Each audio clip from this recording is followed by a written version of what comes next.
Welcome to the Market Mic. Today we have Michelle from Compass Soap Company. Hi. Welcome here. Thank you. Thanks for Gosh, having it's me. been forever. I've been I trying to know. get you. You are such a busy lady. I am. Most times I'm busy. And you took the liberty of bringing us a fresh soap of Loaf of soap. loaf of soap. Mm-hmm. Soap loaf. Soap loaf loaf. of soap. I made a loaf of soap. I made a loaf of soap. That's, yes, play the harp. It needs a little tuning. It does. It needs a lot of tuning. And we're going to cut that a little bit later on so you can see what it looks like on the inside. Well, I think that this is awesome. Tell me, how did you get into making soap? All right, interesting story. Okay. So I'm the type of person who will throw something out to the universe and say, universe, I need an idea. I need to know what my retirement job is going to be. So give me an idea. What should I do? And of course I work in dentistry, and I went into work one day and there was a particular patient who was in the room and he was just going on about men's soap this and men's soap that. And I was looking in the men's soap and he looks at me and he says, you should make men's soap. And I was like, what? That's crazy. That's crazy. Yeah. And I was like, okay, I'll look into it. I'll bite. So I started looking into it. And at the time, my fiance, who's now my wife, I called her and I said, hey, I think I know what I want to do for a retirement job. I want to make soap. And she was like, really? I was like, yeah, but I want to make men's soap because I think we can make it like more appealing and make it look a little bit better and offer good products. I think we have a lot to offer. And at my job I do now, I like to work with people and make them feel good. And when I make soap, I know that the product I make is going to make someone feel good when they take it home and use it.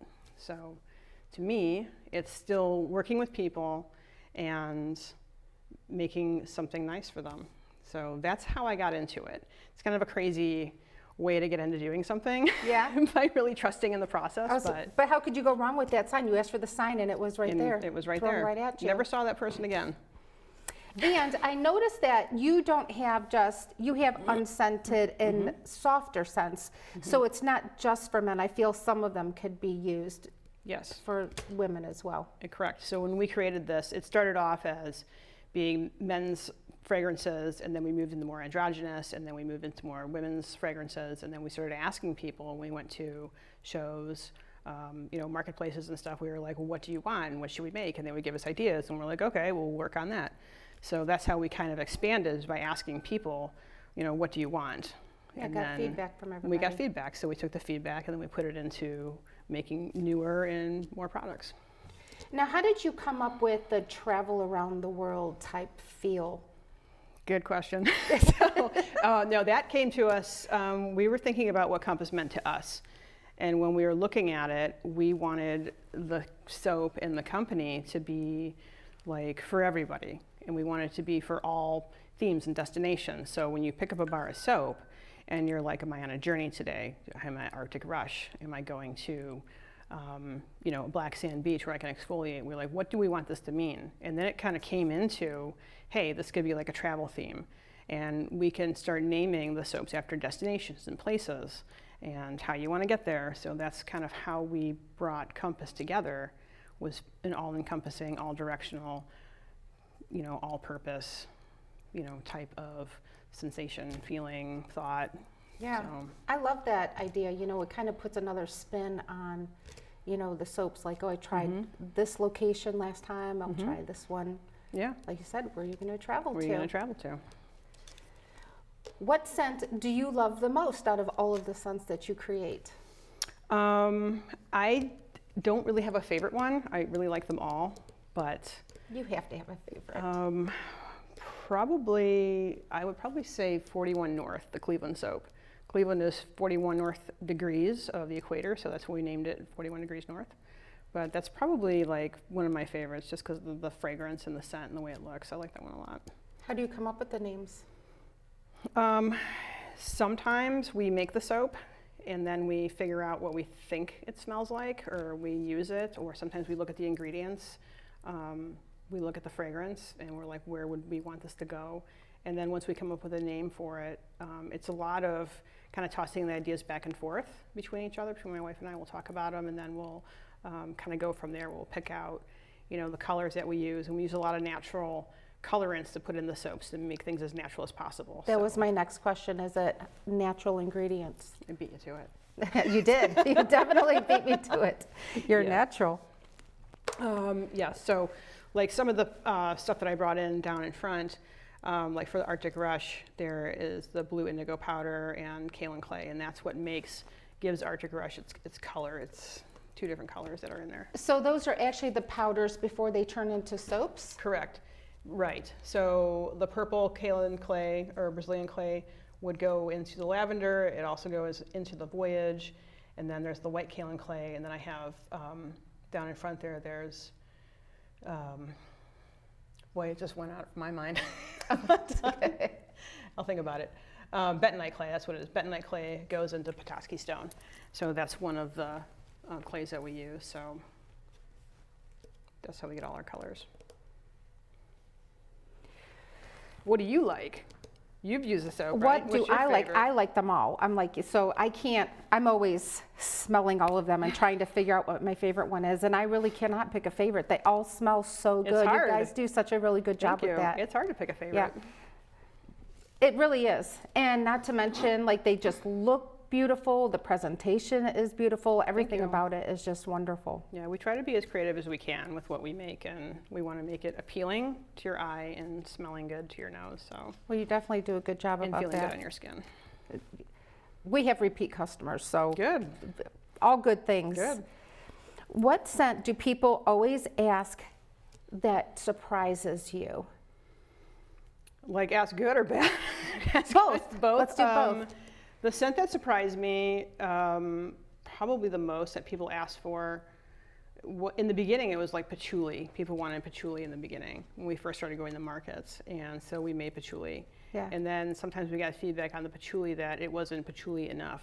So it's kind of funny how that goes. Patchouli is part of the mint family, and sometimes it can smell minty. And some people will say, oh, it's too minty, or it doesn't smell patchouli enough, or whatnot. So that one probably surprised me the most, going back and forth with what people thought about it, because either you really, really love patchouli or you absolutely hate it, and there's Yeah. kind of a small margin for in between. Yeah. So that's what I noticed about that particular one. So is that the good one or the bad one? It's good and bad. Okay, it's, so it's it's good. It's good. If you like patchouli, you'll love it. I think the soap that probably we get the most feedback on is probably Black Sand Beach, because it's exfoliating and it smells good, and then probably 41 North. We get a lot of good feedback on like those two. But I mean, people love them all, so it's not like, you know, they're coming to us saying like, Yeah. you know, I mean, we've been asked to make citrus. Oh, that So would be good. we're going to work on a lemon one, and of course we have Rainbow Reef, Okay. which is our pineapple kiwi soap that we came out with last summer. That was like huge at the Christmas Connection. That one we almost sold out of because of the way it looks Yeah, and the way it smells. So that's awesome.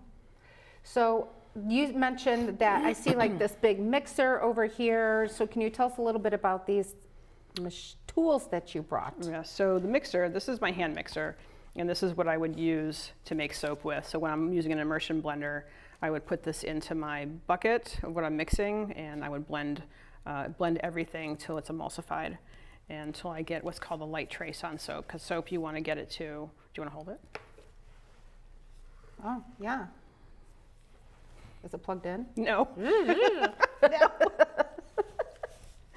But yeah, so soap has to get to what's called like a trace. So you ever make pancakes and you pick up the batter and you're like kind of watching the batter like trace around the top. Okay. And so soap goes through different phases of trace when we're making it. So there's light, there's medium, there's heavy trace, and then there's I've gone too far and now it's stuck in the bucket.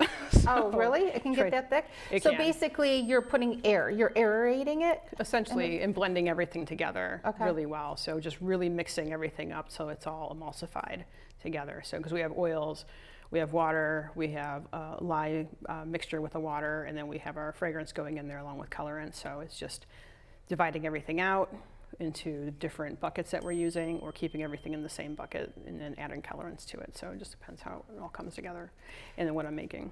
Now, when you mix it up in the bucket and you're pouring it in your molds, how long does that, I know it has to have like a sitting period. Right. So really it's about 24 hours. It could be as little as 15 depending on what I've made before I can unmold it. and then cut it.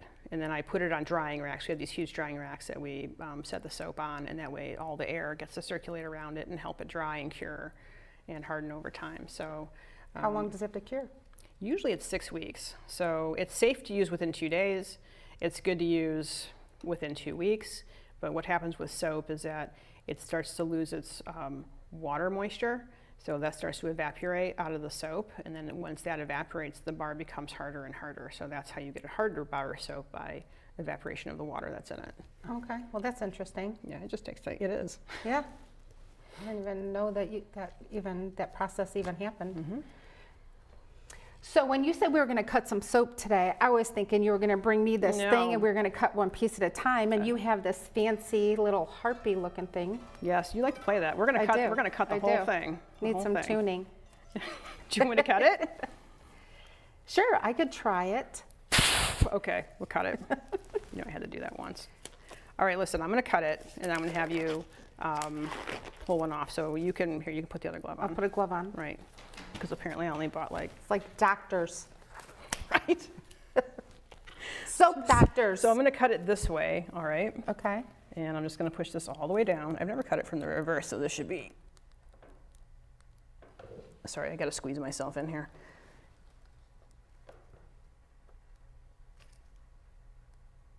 I'm stuck.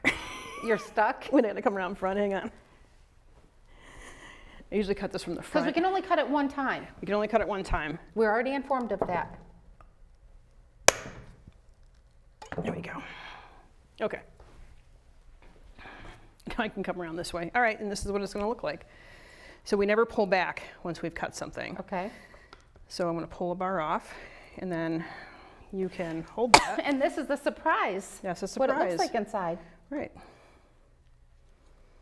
So this is like the They're like blue. little works of art. They are. They're like little tiny works of art.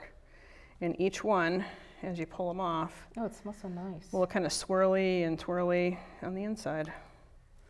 So this is what it is. This one's got a nice blue. It's like a blue, and it looks like a little turquoise in there. And I can feel it's like sticky. Like little bit. Wet, a Yeah, little wet. it will be a little wet, but that's the way it will, you know, look. And then over time, that'll dissipate. Mm-hmm. It'll totally dissipate. So each one, and as we go down the loaf, you'll see like each one might have a little bit of a different shape to it or a different color design in it.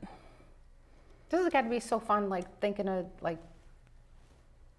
color combinations and Oh stuff. yeah, it can be for sure. I mean, What do you do with the part the big chunk that fell off the end? I'll cut it. So I'll take all So these. it'll get cut back in here. Right, yeah, I'll take all these off, and I'll basically put this last piece back on there, and I'll cut this one. And then that So will is there any extra, or is it a perfect? It's always like a perfect cut. Okay, That's how it will so go. there's no fallout, basically. No. Fallout. So I'll try to make them all the same size is what I should do when I cut them. Normally the cut's a lot easier than how I cut them, but yeah, so there you have it. Those are awesome. I love Thanks. that. And this, I mean, it literally is just smelling up the whole room. It smells amazing. Thank you. And you also do bath bombs. You have what?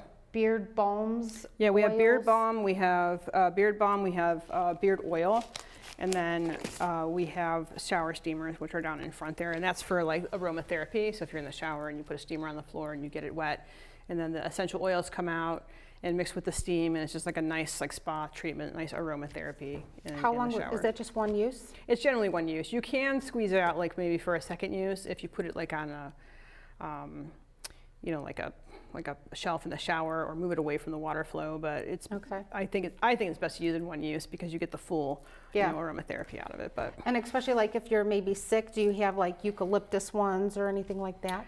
the best one that we have is for Breathe, which is has some mint, peppermint essential oils and eucalyptus in there. So when you breathe it in, you get the vapor of it. And there's also some menthol in there as well, because we melt down some menthol crystals and put them in there, so you can kind of get that menthol sensation. So What's it like in the room when you're making that with all that menthol? Do you have to wear like a respirator or anything like that? Is it super strong? yeah, we do have masks and respirators that we do wear. We open windows too when we need to. So it's not like overwhelmingly strong, but it's there for sure. I mean, my whole, place, it just smells.